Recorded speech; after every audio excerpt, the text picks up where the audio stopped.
kanan, yakni kanan dalam hal sama seperti kanan, memberi sempurna dua-duanya.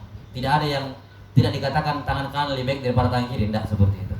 Maka sebagian ulama menafsirkan kilta yadayhi yamin, yakni tetap kanan dengan kiri, cuma dinamakan yamin dua-duanya dari sisi apa? Sama-sama sempurna, sama-sama baik, sama-sama ya. Tidak seperti manusia yang tangan kanannya lebih unggul dibandingkan tangan kirinya. Jelas sampai sini? Ya. Jadi ini ada khilaf dalam masalah apakah tangan Allah yang satunya disifati dengan kiri atau dua-duanya kanan. Wallahu a'lam bishawab. Baik, ini sifat berkenaan dengan asma wa sifat. Kemudian juga yarfa'u wa yakhfid, ini juga sifat ya. Nah.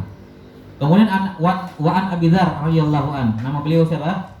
Abu Dzar Jundub Ibnu Junada. Abu Dzar Al-Ghifari, Jundub bin Junada. Ya.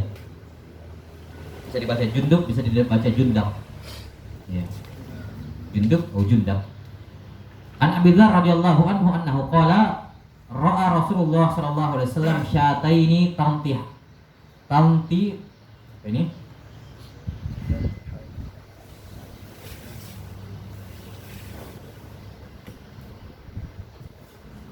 Ra'a Rasulullah sallallahu alaihi wasallam syataini tantatihani. Kata Abu Dzar radhiyallahu anhu, Rasulullah sallallahu alaihi wasallam melihat dua ekor kambing yang saling menanduk. Faqala atadri fi ma tantatihuna tantatihani ya Abu Dzar?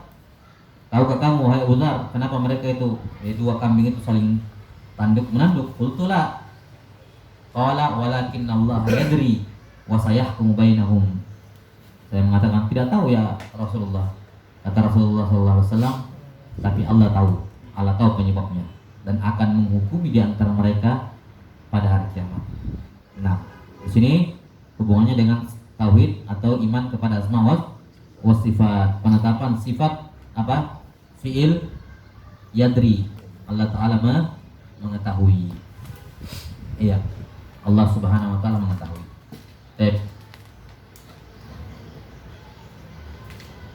Kalau hadis ini sahih, maka terdapat penetapan sifat apa? Mengetahui ya, bagi Allah Subhanahu wa taala. Ini beda dengan ilmu ya, sifat berilmu. Beda. Kalau ilmu jelas ada sifat ilmu. Jadi ada dua atau ada tiga, kalau kita hitung ini ada tiga sifat yang menunjukkan pengetahuannya Allah. Yang pertama ilmu, yang kedua ma'rifah, yang ketiga apa? Ini yadri, walakinna Allah yadri. Memiliki sifat apa? Diroya artinya pengetahuan, sama. Jelas? Nah, yang bisa disematkan kepada Allah sebagai sifat atau ditetapkan kepada Allah sebagai sifat adalah sifat ilmu. Sifat apa? Ilmu.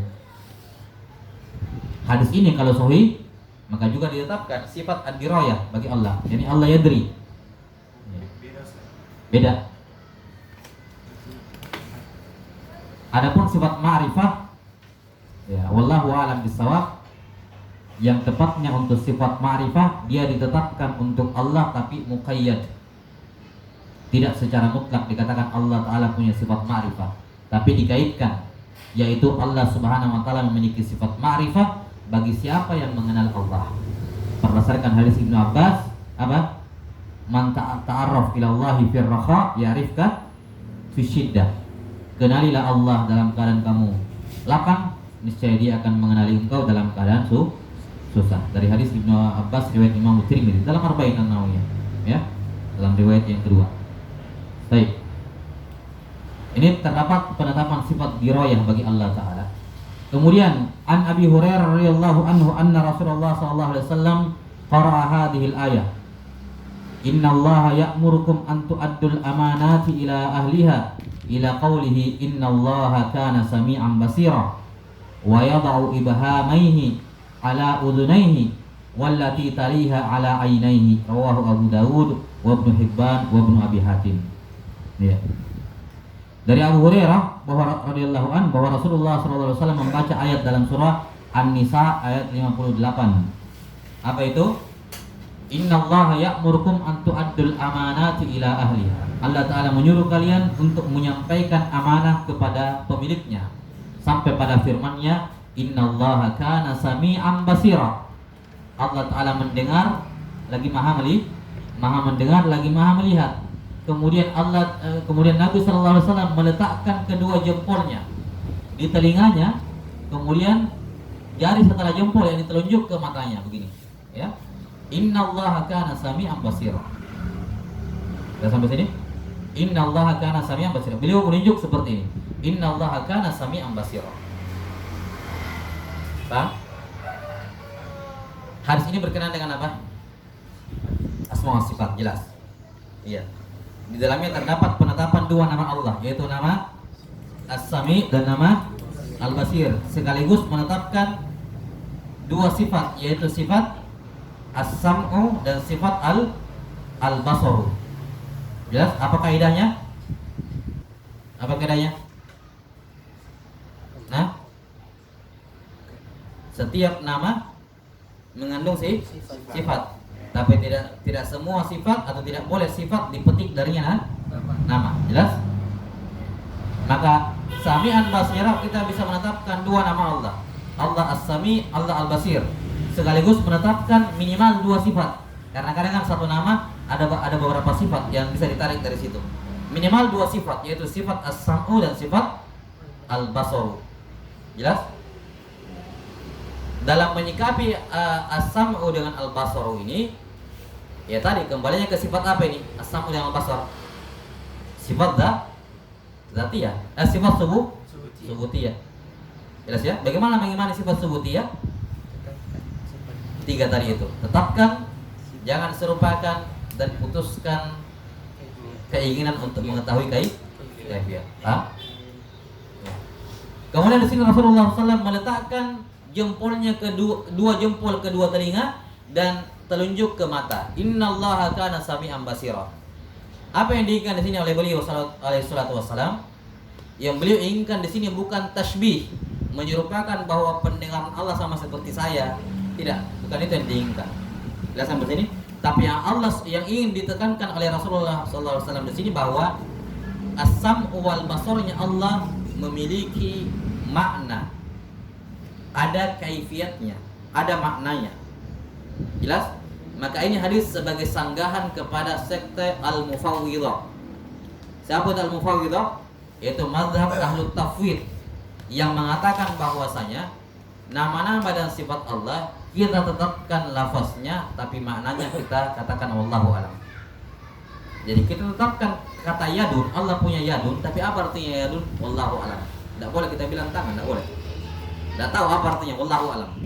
Itu tafwid namanya. Allah punya nama As-Sami. Baik? Allah punya sifat As-Sama, tapi apa artinya As-Sama? Wallahu alam. Kita kembalikan kepada Allah. Itu tafwid. Kita sampai sini. Ini mazhab yang batil.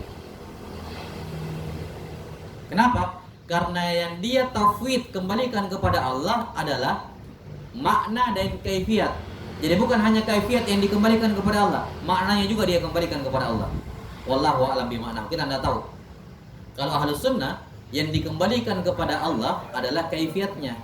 Adapun maknanya jelas. Kata Imam Malik, al-istiwa'u ghairu majhul. Berarti maknanya apa? Jelas. Nah, ini perbedaan tipis antara mazhab Ahlus Sunnah dengan Ahlut Tafwid. Jelas sampai sini? Ya. Kalau Ahlus Sunnah yang dikembalikan kepada Allah adalah kaifiatnya, adapun maknanya apa? Diketahui. Kalau Ahlut Tafwid mengatakan bukan hanya kaifiatnya kita kembalikan kepada Allah, tapi juga maknanya wallahu alam. Jadi semua nama-nama Allah itu hanya sebuah kata yang tidak tahu apa artinya. Ini mazhab yang batil, ya kan? Karena berarti ada ratusan kata-kata dalam Al-Quran yang tidak tahu artinya, ya kan? Betapa banyak nama-nama Allah dalam Quran dan hadis. Dalam Quran saja misalnya ada banyak nama Allah yang berulang-ulang, ya kan? Konsekuensinya tidak ada yang jelas artinya semua itu. Konsekuensinya Al-Quran bukan hudan lil muttaqin. Kenapa bukan hudan? Karena ternyata ada dalam Al-Quran yang tidak tahu maknanya. Paham? Dan ini mazhab yang tidak kalah buruknya dengan mazhab ta'til dan tashbih, yaitu tafwid. Jelas? Maka di sini Nabi SAW ketika menunjuk ke mata dan telinga beliau, ingin menunjukkan bahwa maknanya jelas. Sami'an basirah, kalian tahu apa itu sami? Kalian tahu apa itu basir? As-sam'u ghairu majhul, wal kaifu ghairu ma'qul, wal imanu bihi wajib, was su'alu anhu bidah, kan begitu. Wal basaru ghairu majhul, wal kaifu ghairu ma'qul. Itu semua diterapkan pada sifat Allah. Ucapan Imam Malik ini diterapkan semuanya. Makna semua sifat Allah jelas, kaifiatnya yang tidak kita tahu. Maka ketika kita tahu, kita kembalikan kaifiatnya kepada Allah. Adapun makna sifat yang kita tahu, yang kita ketahui tentu yang makna sifat, maka kita tetapkan makna itu. Jelas? Maka hadis ini berkenaan dengan asma wa sifat dan menunjukkan bahwa sifat Allah Subhanahu wa taala semuanya adalah sifat yang hakiki, ya, bukan sifat majaz, hakiki. Makanya beliau dikuatkan dengan apa? Tangannya. Iya, yakni hakiki, betul-betul mendengar, betul-betul melihat, hakiki. Jelas sampai sini? Kemudian sifat Allah punya kaifiyat, memiliki makna. Maknanya jelas, makanya beliau menunjuk ke mata dan telinganya. Maka ini terdapat bantahan kepada ahlu at-tafwid, yang mana mereka mengembalikan kepada Allah bukan hanya kaifiyat tapi juga makna mereka kembalikan semuanya. Dan ini tentunya mazhab yang batil. Baik. Hadis berikutnya. Wa an Ibnu Umar radhiyallahu anhuma anna Rasulullah sallallahu alaihi wasallam qala, "Mafatihul ghaibi khamsun la ya'lamuha illallah." Kunci ghaib ada 5. Hanya Allah yang tahu. La ya'lamu ma fi ghadin illallah, wa la ya'lamu ma taghidul arhamu illallah, wa la ya'lamu mata ya'til mataru ahadun illallah, wa la tadri nafsum bi ayyi ardin tamut illallah, wa la ya'lamu mata taqumus sa'atu illallah tabaraka wa ta'ala. Al-haditsu rawahu al-Bukhari wa Muslim. Baik. Hadis Ibnu Umar radhiyallahu taala anhuma, Abdullah Ibnu Umar. Ada 5 hal. Ini kaitannya dengan apa? Asma wa sifat. Asma wa sifat dengan rububiyah. Di sini juga ada makna rububiyah. Pertama, la ya'lamu ma fi ghadin illallah. Ini ilmu. Penetapan sifat ilmu, ya, bagi Allah Subhanahu wa taala. Bagian dari asma wa sifat. Wala ya'lamu ma taghidul arham. Apa yang terdapat dalam rahim. Wala ya'lamu mata ya'til matar, menurunkan hujan. Ini bagian dari rububiyah. Wala tadri nafsum bi ayyi ardin tamut. Ya kan? Ini semua bagian dari rububiyah Allah Subhanahu wa taala. Wala ya'lamu mata taqumus sa'ah. Tidak ada yang tahu kapan hari kiamat kecuali Allah. Tidak ada yang tahu apa yang terjadi besok selain Allah. Tidak ada yang tahu apa yang tersembunyi dalam rahim selain Allah. Tidak ada yang tahu. Dan di sini maksudnya tersembunyi dalam rahim bukan sekedar bayi, ya, bagaimana bentuknya. Karena ini kan bisa diketahui lewat apa namanya? Iya, USG sekarang. Tapi makna taghidul arham di sini lebih luas daripada itu. Yakni ini rahim di dalam ini berapa umurnya? Bagaimana rezekinya? Ya, hanya Allah yang tahu itu semua. Jelas sampai sini? Kemudian tidak ada yang tahu kapan datangnya hujan selain Allah. Tidak ada yang tahu di mana bagian bumi mana dia akan meninggal, dan tidak ada yang tahu kapan hari kiamat selain Allah Taala. Siapapun, la Rasulullah SAW wala Jibril. Bahkan Rasulullah SAW telah tegas menjawab apa? Mal mas'ulu anhu bi'alama minasa sa'il. Yang ditanya tidak lebih tahu dibandingkan yang bertanya. Apa maksudnya? Saya dan kamu sama-sama tidak tahu. Baik, ini penetapan sifat ilmu bagi Allah Subhanahu wa taala. Terkhusus di sini ilmu al-ghaib.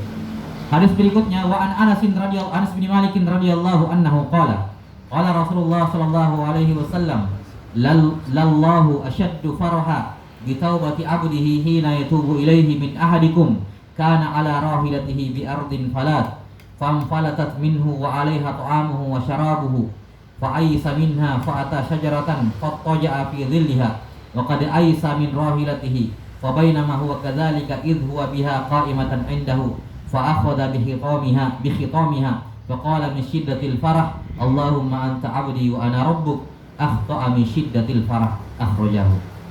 Baik. Allah Ta'ala sangat gembira dengan taubat seorang hamba. Ketika dia bertaubat kepadanya, lebih gembira Allah dibandingkan orang yang dia kehilangan hewan tunggangannya di padang pasir, ya.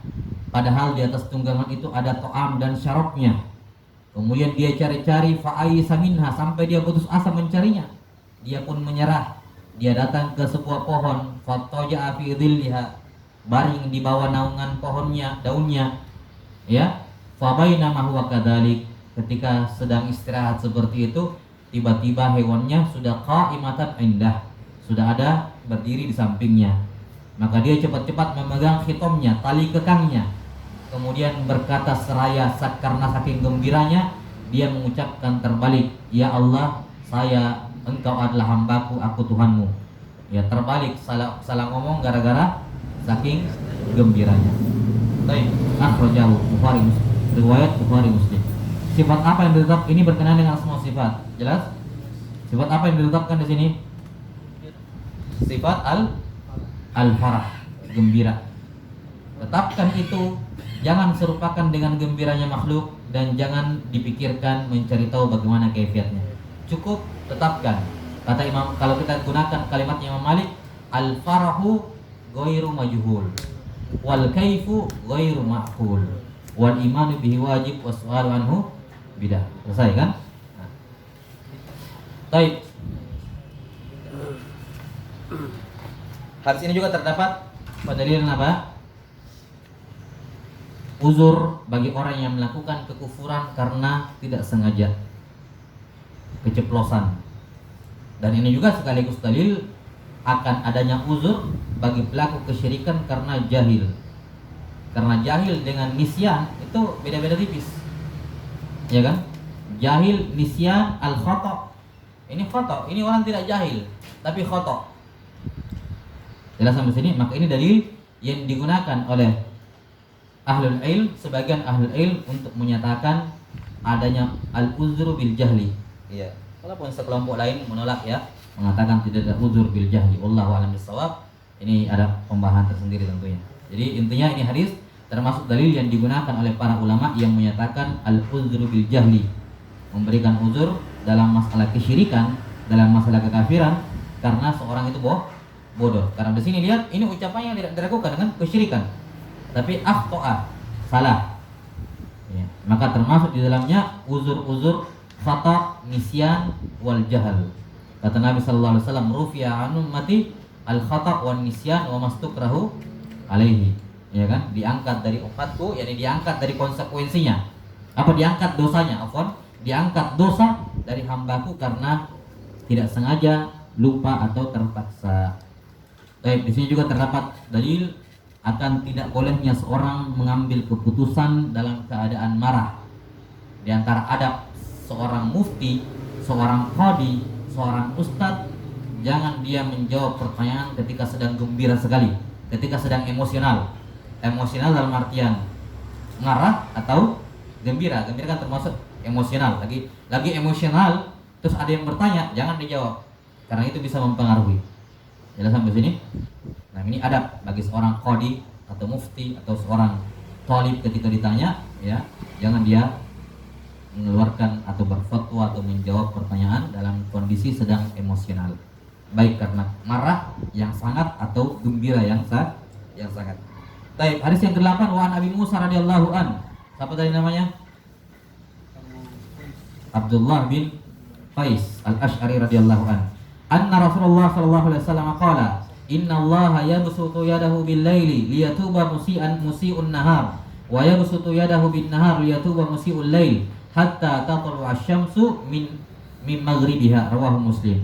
Tapi ini berkenaan dengan apa?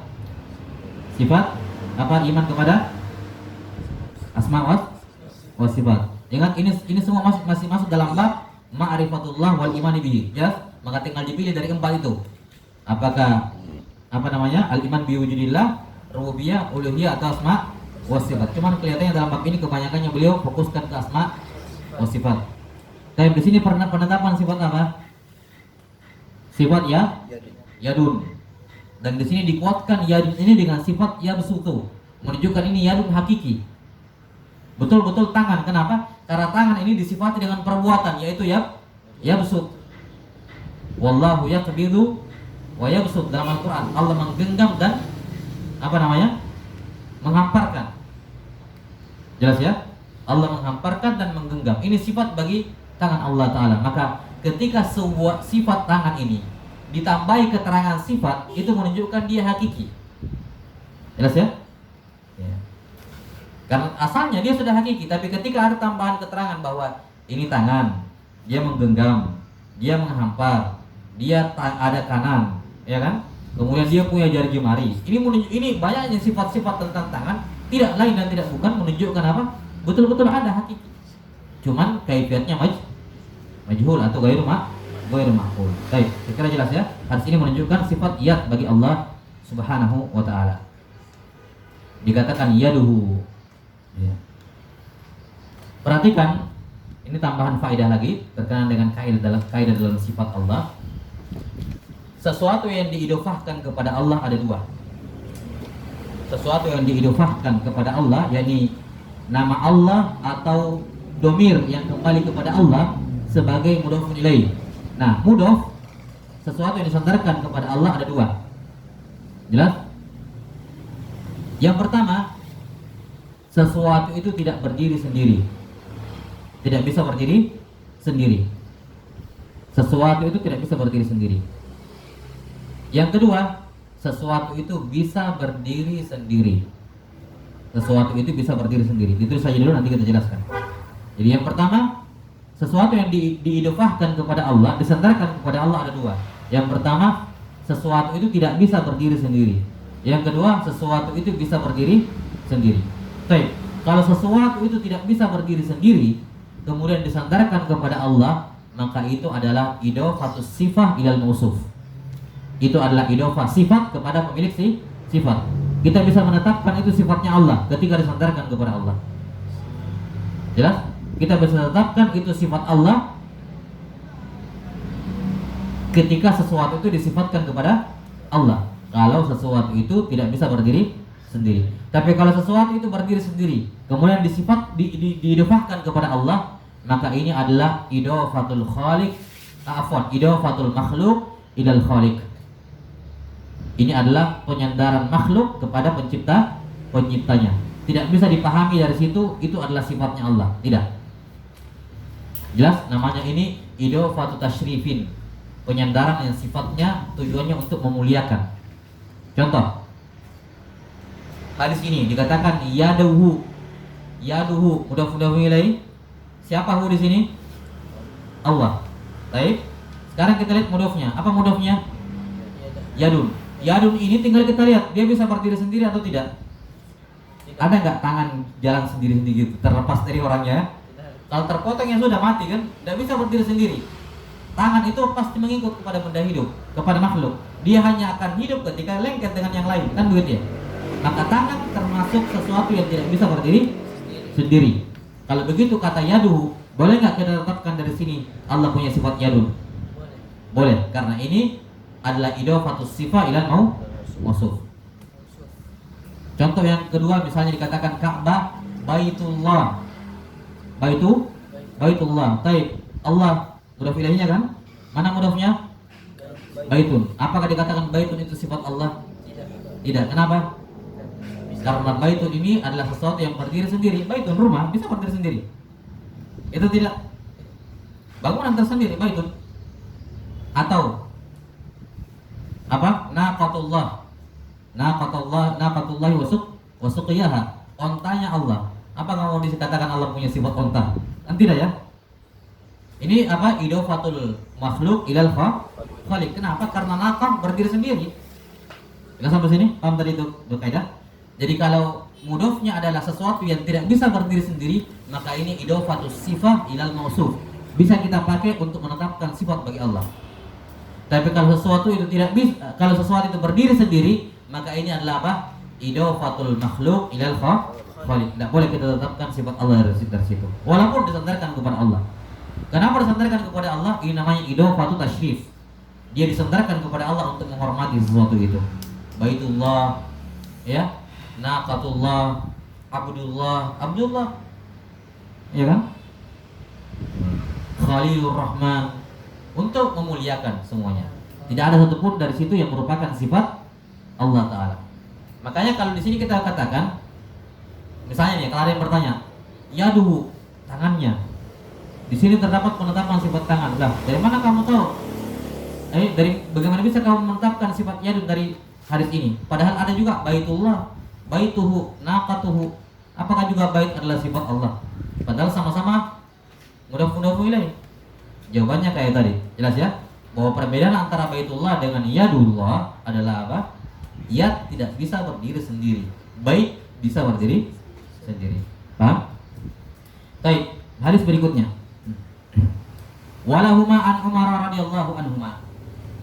Dalam riwayat Bukhari Muslim dari Umar bin Khattab annahu qala qudima ala Rasulillah sallallahu alaihi wasallam bisabyin. Didatangkan kepada Rasulullah sallallahu alaihi wasallam seorang tawanan. Sabyin, tawanan. Ya, tawanan-tawanan perang maksudnya, ada beberapa orang tawanan. Fa idza imra'atun minas sabyi tabtagi idza wajadat sabiyan fis sabyi akhadathu. Baik. Saya ulangi bicara fa idza imra'atun minas sabyi tabtagi, apa di situ? Tabtagi baru ada tas'alu. Coba baca.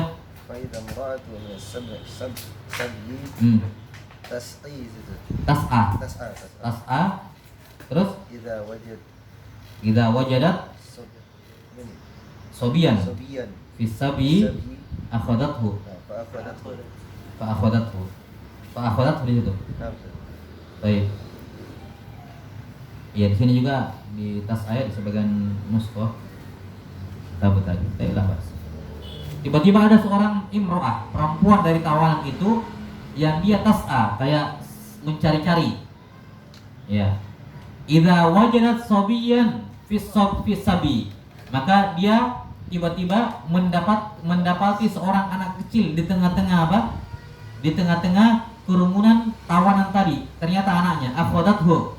Dia langsung ambil. Kan namanya tawanan ngumpul semuanya, ibunya lepas dari anaknya, ya. Maka datang seorang perempuan sambil cari-cari, dilihat anaknya di kerumunan itu, dia langsung ambil. Dia dan anaknya sama-sama tawanan. Fa'al saqathu bi batniha wa arda'atuhu. Kemudian dia dekapkan ke perutnya, kemudian disusui. Ya. Faqala Rasulullah sallallahu alaihi wasallam, "Atarawna hadhil mar'ata tarihatan waladaha finnar." Setelah melihat kejadian tersebut dan para sahabat menyaksikan betapa sayangnya itu ibu kepada anaknya, maka beliau bertanya, "Menurut kalian, kira-kira ibu ini tega enggak melemparkan anaknya ke api?" Qulna la wallah, tidak mungkin. Sayang seperti itu tidak mungkin. Jelas ya?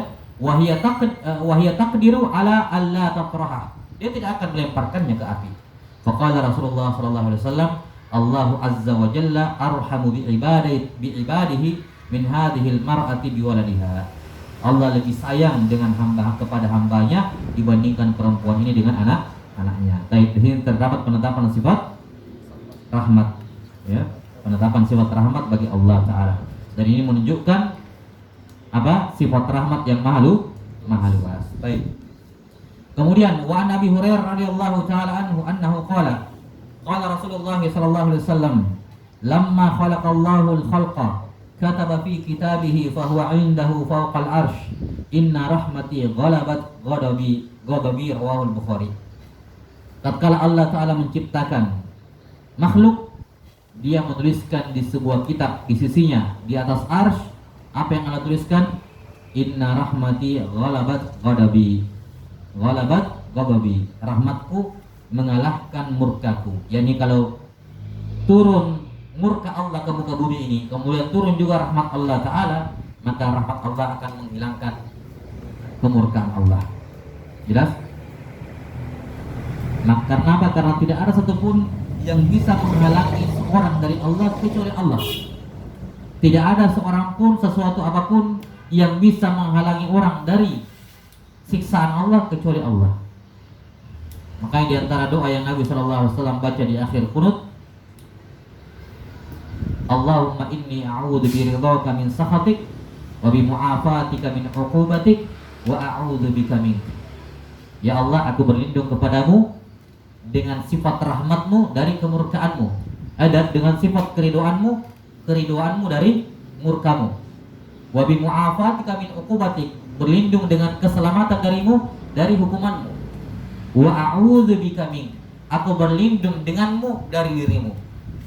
Karena tidak ada yang bisa melindungi seorang dari Allah kecuali, tidak ada sesuatu pun yang bisa melindungi seorang dari Allah kecuali Allah Ta'ala sendiri. Ya, nah, rahmati ghalabat ghadabi. Nah, di sini terdapat penetapan dua sifat bagi Allah, yaitu sifat ar-rahmah dan sifat apa? Al-ghadab. Iya, juga di sini terdapat sifat al-khalqu. Sifat apa? Al-khalqu. Baik. Sifat rahmat ini sifat subutiyah apa salbiyah? Subutiyah. Kalau dia subutiyah, dia zatiyah atau fi'liyah? Zatiyah. Tidak pernah Allah tidak merahmati, ya kan? Karena dia Ar-Rahman, dia Ar-Rahim. Sekarang ghadab. Ghadab ini sifat zatiyah atau fi'liyah? Zatiyah atau fi'liyah? Hah? Hah? Hah? Zatiyah atau fi'liyah? Ghadab, sifat marah. Berarti terus menerus Allah marah ini? Hah? Ya, itu saja petunjuknya. Kalau tidak pernah Allah tidak bersifat dengannya, itu zatiyah. Kalau ada waktu di mana Allah tidak bersifat dengannya, itu fi'liyah. Atau tidak setiap saat, tidak setiap saat Allah bersifat dengannya, itu fi'liyah. Kalau begitu, ghadab sifat apa? Fi'liyah. Tidak terus menerus. Jelas ya? Jadi rahmat itu adalah sifat zatiyah, ghadab adalah sifat fi'liyah. Ya, ini apa? Allah marah kapan Allah mau. Tapi kalau rahmat setiap saat, tidak pernah lepas. Jelas sampai sini? Karena itulah surga itu lebih mulia dibandingkan neraka. Karena surga itu adalah buah dari rahmat Allah, neraka adalah buah dari buah dari murkanya Allah Subhanahu wa taala. Nah, sementara rahmat lebih mulia dibandingkan, maksudnya dari sisi apa namanya? Ini sifat rahmat ya dibandingkan sifat ghadab, karena sifat rahmat zatiyah terus menerus menunjukkan dia lebih utama dibandingkan al-ghadab.